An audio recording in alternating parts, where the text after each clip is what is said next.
All right, let's dive into something truly fascinating today. We're going deep on a very specific, but really impactful piece of modern magical practice. Peter Carroll's Gnostic Pentagram ritual, Hmm. often just called the GPR. Hmm. And this isn't just, looking back at old traditions. It's about exploring a pretty radically modern, adaptable way to focus your intent, your personal power.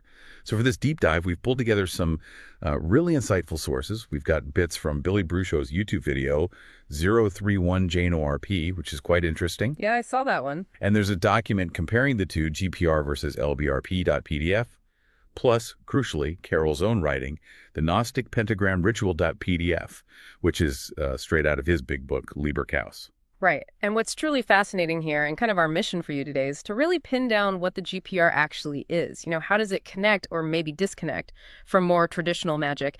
And why is it seen as this, well, powerful and flexible tool for anyone interested in the practical side of using focused intent, like the psychological applications? Okay, so let's start with the man himself, Peter Carroll. Who was he? Well, you got to picture him as a bit of a rebel, maybe, in the magics. Oh, definitely. He seemed to have this strong feeling, this conviction that he really got the essence of magic in a unique way. And that pushed him, to help create this whole new school of thought, chaos magic. Now, chaos magic, it didn't just appear out of nowhere. It definitely absorbed some influences. You feel that sort of punk rock attitude, maybe inspired by Austin Spare, all about breaking rules, individual power. Yeah, that anti-authoritarian streak. Exactly. But, and this is interesting, Carroll also seemed to appreciate the more structured, almost like that evil wizard aesthetic, you might say, of someone like Crowley. The ceremonial aspect wasn't totally thrown out. Right. So he didn't just chuck out traditional rituals. It was more like he wanted to strip them down, find their core engine, and make something intensely practical, potent. Precisely. And it's that drive for distilled utility that led him to develop the GPR. It's an extremely streamlined, almost minimalist take on the classic lesser banishing ritual of the pentagram, the LBRP. Think of it as, yeah, radically stripped down, a psychotech-style alternative, really, designed for modern use. He lays it all out in works like Liber Null and Psychonaut. Okay, so we've got Carroll, the chaos magic context. Now let's really get into his innovation by comparing the GPR to what came before, the LBRP. How are they related? What are the common threads? Well, even though they look and feel pretty different on the surface, they do share some basic building blocks. Both rituals use the four cardinal directions, right? North, south, east, west. Both involve tracing pentagrams in the air. Both use sound. The GPR uses vowels. The LBRP uses divine names, but sound is key in both. And crucially, strong energetic visualization is central to both. If you step back, you see they're both essentially energetic circle casting rituals. You use them for psychic clearing, prepping a space, or just getting into the right headspace for other magical work. And, the pentagram itself is a shared symbol representing human sovereignty over the elements, over chaos in a way. Okay, that makes sense. Shared roots. But you said they feel different. Here's where it gets really interesting, right? The differences. That's what defines the GPR's unique angle. Absolutely. And the differences are pretty fundamental. Let's break them down. First, just the philosophical underpinning. The LBRP, it's deeply embedded in Hermetic Kabbalah, that whole Western esoteric system, exploring the divine, numbers, symbols. It also pulls from Christian mysticism, traditional ceremonial magic. It assumes an objective metaphysical hierarchy exists. You're invoking specific names of God, YHVH, Adonai, AGLA, Aia, and archangels. Right, very traditional structure. Very. Now, the GPR, coming out of chaos magic, is rooted in a psychological model. It's fundamentally anti-dogma. It basically rejects fixed belief systems. Okay.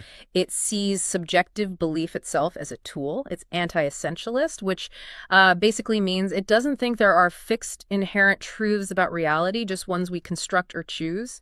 So instead of invoking God names, it uses these primal vowel sounds, I, E, A, O, U, as energy tones. It explicitly pushes back against imposed religious ideas. It's all about, as Carroll put it, Gnostic-style personal gnosis, that direct personal insight, uses resonance, psychological triggers. Gnosis here just means a direct knowing, often in an altered state. Wow. Okay, that's a huge philosophical split right there. So how does that difference in thinking actually play out in the ritual itself, the structure? It plays out dramatically. Yeah. The LBRP, you've got the Kabbalistic cross at the start and end. You trace 4 pentagrams at the cardinal points. You vibrate those divine names, call on archangels like Raphael, Gabriel, Michael, Uriel. It's quite elaborate. Yeah, I'm familiar with the steps. The GPR, Carol's version. It's a different beast entirely. You stand in the center, feet apart, arms out like a star shape yourself. Okay. You vibrate those vowel mantras, i.e. AOU, focusing on body areas. Then you face each quarter and you project what he calls pentagrams of force. While doing that, you vibrate either the vowel sounds again, or, interestingly, your own chosen god-named swords of power. So, customizable. Ah, okay. More flexibility there. Exactly. Then you draw an energy circle around yourself, and you finish by anchoring it inside, visualizing your body glowing, like in a star or pentagram shape.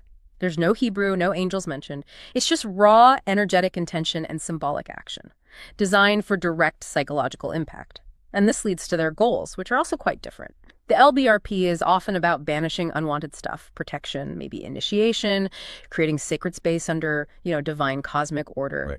Clearing and protecting. The GPR's goals, much more internal. It aims to directly charge your nervous system to alter your reality tunnel. Reality tunnel. Explain that a bit. Yeah, it's basically your unique filter, right? How you personally perceive and make sense of the world. So the GPR is about energizing you, inducing gnosis, shifting your beliefs. It's rooted in that subjective sovereignty idea from chaos theory. It's really a tool for psychological transformation, aiming for that state of altered consciousness, clarity, and focused wheel. That's the gnosis part. That's powerful. Re-engineering your own perception. So what about the symbolism then? Pentagrams are in both, but do they mean the same thing? Good question. Similar symbol, different spin. In the LBRP, the pentagram often symbolizes mastering the elements, divine harmony. The archangels are guardians. There's an emphasis on spiritual purity. In the GPR, Carol frames the pentagram as symbolizing human consciousness ordering chaos.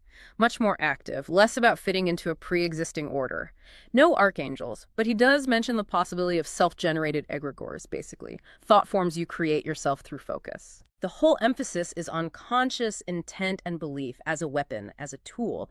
And crucially, like we said, it's non-theistic. It doesn't require belief in gods or spirits. It's adaptable. And the idea is it functions whether you believe in the old sense or not. The ritual itself is designed to make the belief real for you in that moment. It perfectly fits that chaos magic maxim. Nothing is true. Everything is permitted. It's about the power you build internally. That really is a radical departure. Okay, so if it's all about my subjective belief, my internal state, how do I actually do this Gnostic pentagram ritual? What does it look and feel like to perform it? All right, let's get practical. It starts with visualizing radiance, like light or energy, in 5 specific spots in your body. Yeah. And you help that visualization along by vibrating one of those key vowel sounds, I, E, A, O, U. Each sound goes with a body area. You're meant to vibrate them loudly, really sustain the sound for a whole slow breath out. The goal is to actually feel a physical sensation in that part of the body. You're, playing the body like a musical instrument, as the text says. Playing the body. Okay. These areas roughly line up with chakra points in some Eastern traditions, but the focus here is creating strong psychic images for greater psychosomatic control, that mind-body connection. So the sequence goes like this. You start with I, that's a high-pitched E sound. Visualize radiance in your head, like a bright light there. Got it. Head first. Then E, lower pitch, E. Visualize that in the throat area, a resonance.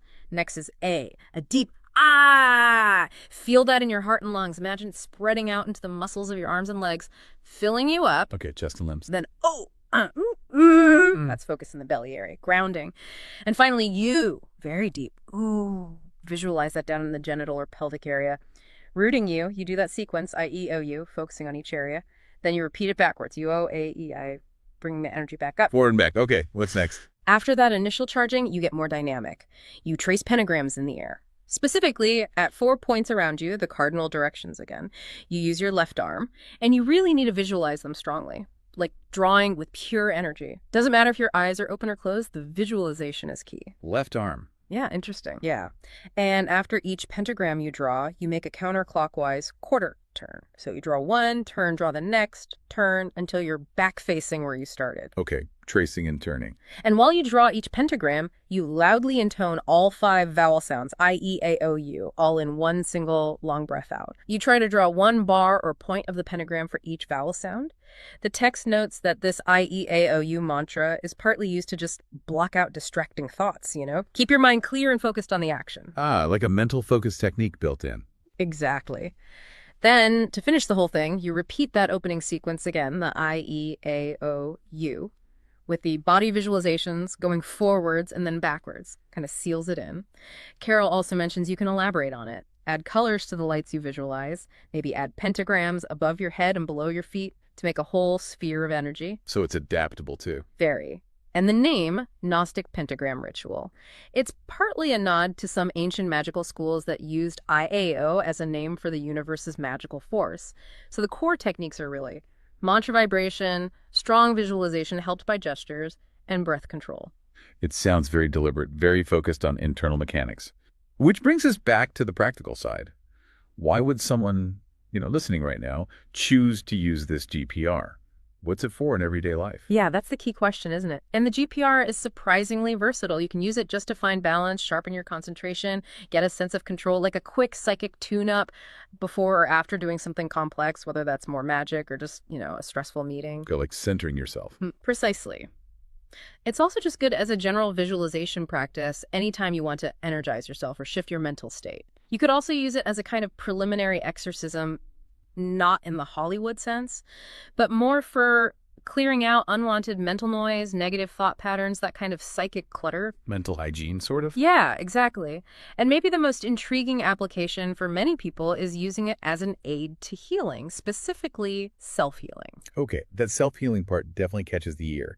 Can you expand on that? How would someone use it for healing? Sure. The technique described is pretty direct. Let's say you have pain or an issue in a specific part of your body. You'd identify which vowel sound and visualization corresponds to that body area: head, I, throat, E, chest, limbs, A, belly, O, or pelvic area, U. Then you'd continuously intone that specific sound while strongly visualizing the radiance, the energy in that affected part. You'd do this for, say, 5 to 10 minutes, or basically as long as you can hold clear, focused concentration on it. So directing that focused sound and light energy right to the spot that needs attention. Exactly. It's a very focused application of the ritual's core mechanics, using sound, visualization, and your intention to direct energy, aiming for a tangible effect on your physical well-being. It really embodies that idea of playing the body like an instrument for a specific result. Wow. Okay. So we've journeyed quite a bit here from Peter Carroll, this sort of rebel figure reshaping magic with chaos magic, all the way through the nitty-gritty mechanics and really radical philosophy behind his Gnostic pentagram ritual.